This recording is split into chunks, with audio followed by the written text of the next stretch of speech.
Very good day to you. Good morning, actually, if you're listening to us from London. If you're listening to us from around the world, a very good day to you. Hope your day is going absolutely amazing. If you've had a rough week, well, I want to remind you that the weekend is here, okay? So it doesn't matter how hard you've had it. You hung on for so long, and it's finally Friday, and you get 2 days for yourself. And I just want to remind you to take some time for yourself.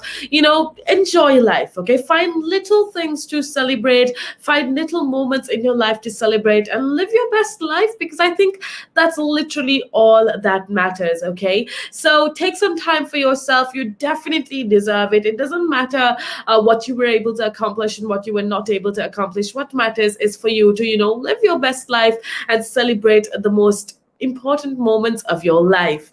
With that being said, I want to say welcome back to the show. This is, of course, the Chat Trap on Relax Radio. I am Jaimmy, and I'm here to talk to you about all things interesting that is going on here in London and around the world as well. And I, of course, want to give you a little update on the happenings of Afghanistan, okay? I just want to give you an update about what is happening. The stories are getting more horrific by the second, and apparently US-led evacuations from Kabul airport in Afghanistan enter the final stage of following the devastating twin bomb attacks. Now, you of course already know about the bomb attacks that happened in Afghanistan. The suicide attacks targeted people queuing to flee the country after Taliban militants returned to power. Okay, 90 people have been killed, and most of them are Afghan civilians and 13 US military personnel. Now, US President Joe Biden has promised to hunt down the perpetrators, the jihadist group ISK, and the evacuations and foreign troop withdrawals are designed to be completed by the 31st of August, which is the deadline that was agreed with the Taliban. Now, apparently, Kabul hospitals are overwhelmed by the wounded, because you have doctors and nurses that are working so hard in Kabul through the night to treat about 150 people who were injured in Thursday's double bomb attack near the airport. Okay, so apparently hospitals are already struggling with fewer staff since Taliban took over a week ago, but now it's absolutely chaotic apparently in Kabul. And the Kabul Surgical Center, run by the International Medical Charity Emergency, said that it had received 60 wounded cases in less than 2 hours, including at least 16 people pronounced dead on arrival. This to me is, it's beyond horrifying. Okay, this is so many people that are already, that they were in the airport because they wanted to flee the country, hoping for a better life. They were hoping for a better life, and then they had to end up in hospitals, either dead or severely injured.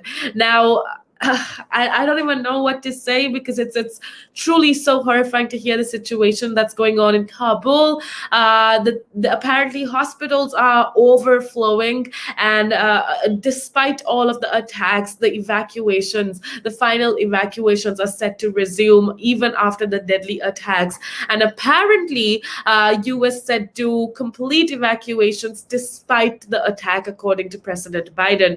President Joe Biden said that US airlift from Kabul will continue, and it wouldn't stop despite the jihadist attack that killed over 90 people, including 13 of the US service members. At this point, I'm not going to lie to you, and I don't know if I'm allowed to say this, but at this point, I feel like everything President Biden says is sounding really, really hypocritical and really ironic at this point.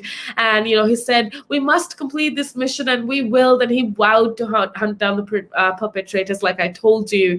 Now, up until today, more than 100,000 people have been evacuated from Afghanistan, which fell to the Taliban on the 15th of August. But apparently, many more Afghans have been rushing to the airport ahead of the 31st August deadline for the US forces to leave. Okay. That's basically the situation. I saw some pictures from yesterday after the bomb attack, after the twin bombs exploded near the perimeter of the Kabul airport, and the pictures were the pictures were insane, okay? And there were people, it was just so sad to see those pictures and scenes from the attack. And this actually happened after hours of warning from Western governments. But Thursday's attacks have happened at about 1:30, if I'm not mistaken, and the first targeted the Abbey Gate was where the US and British forces have been processing people entering into the airport, okay? And it was also followed by gunfire, and minutes later the second blast occurred at a hotel that is being used by British officers to process Afghans hoping to travel to the UK. So that's basically what's been happening. I have more updates to give you, so make sure that you keep it tuned right here on Relaks Radio. Right now, though, we're going to head on off into a little break. The valuations that you place on an asset are always behind you. It's always in hindsight. It's never in front of you. And that's one of the challenges, right? Because you're always valuing what happened yesterday. And what you need is what's going to happen tomorrow. What am I saving or investing for? Why am I doing it? When will I need the money? And how much money do I need? Yeah. So that's quite important, because when you're looking at your net worth, you got to start with saying, well, what do I want my net worth to be, so that there's a goal, and then work backwards. How do I get there? And if I can start with £50 or $50 a week, if I save that every week, and you can go online and use calculators online. I don't have to teach you the maths behind it, but you can say, okay, and if I get a 3% return and I put this away for how long will it take to reach my goal? And that's called just this basic cash flow projection calculations. And it's what we use in financial planning all the time. What we say to clients is we say, okay, what is your goal? What is your objective? Where do you want to go to? And we discuss that in a lot of detail and over most of the meeting. And then the rest of it is saying, okay, in your exact circumstances, with your risk profile, with how you feel about investments and pensions and taxes and where you are and who you work with, and your education level or your lack of education or how involved you want to be. There's a lot of variables that we take into account, and then we say, okay, here's a plan. You start like this, that's great. And then we review it all the time. And we say, okay, we need to increase it, we're on track, we're not, this is what is happening. Because remember, when you're dealing with assets, the valuations that you place on an asset are always behind you. It's always in hindsight. It's never in front of you. And that's one of the challenges, right? Because you're always valuing what happened yesterday, and what you need is what's going to happen tomorrow. So that's a struggle. Yeah. So there are strategies everywhere from £50 a week up to £100 million, and they're different. Right? They range differently from everyone, but and from country to country, to be fair. Different countries have different tax laws, so different vehicles. But from your point of view, at the sort of normal end, I'm not going to call it the low end because I'm in that boat as well. It's as tax efficient as you can get it. That's where you start. You use all the tax efficiencies, and then you step up into different things.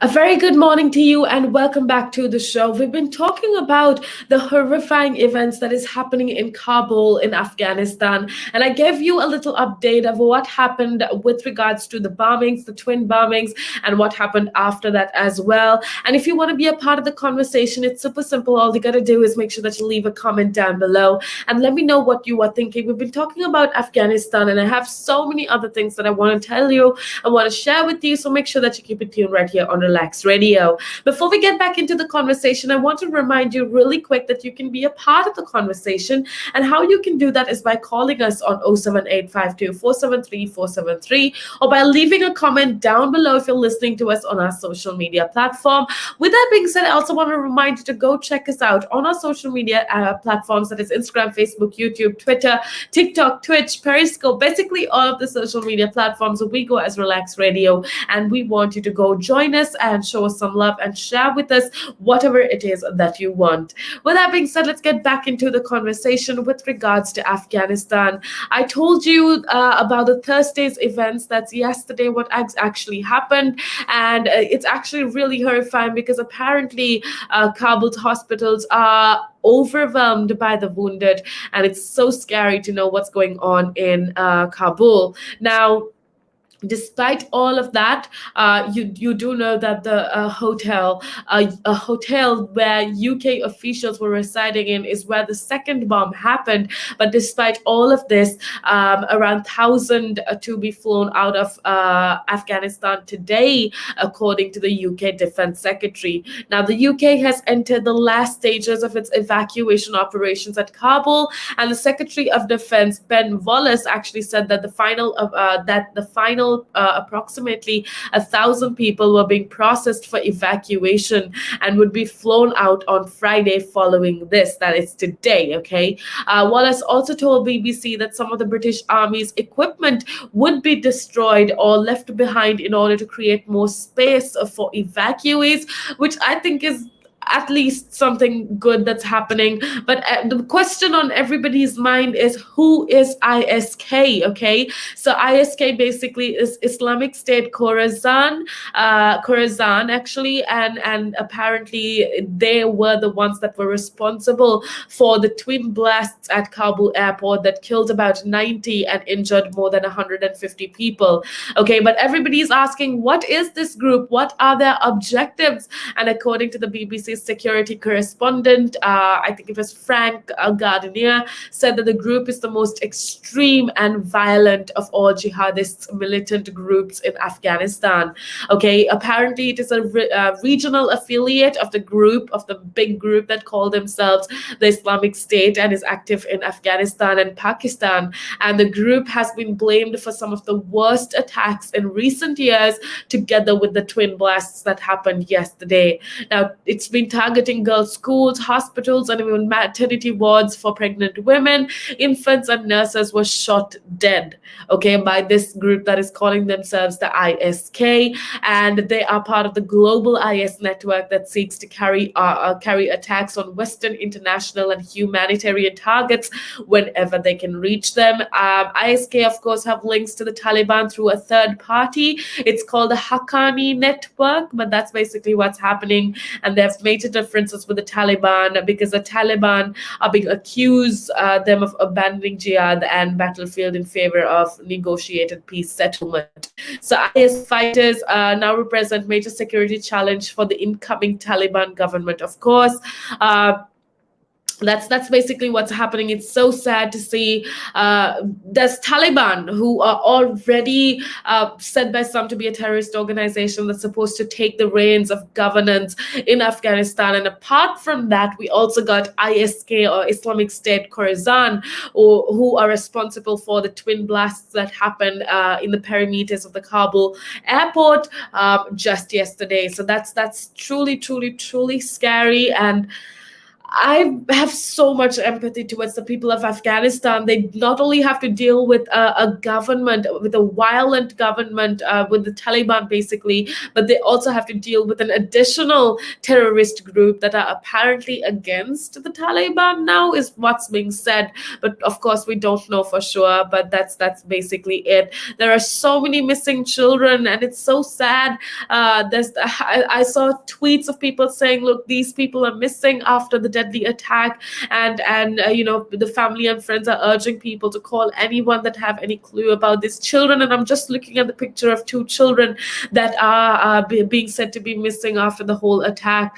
Oh, it's so sad actually what's happening, but it is what it is. And I just want to keep you updated with regards to all of this. So make sure that you keep it tuned right here on Relax Ready for more updates.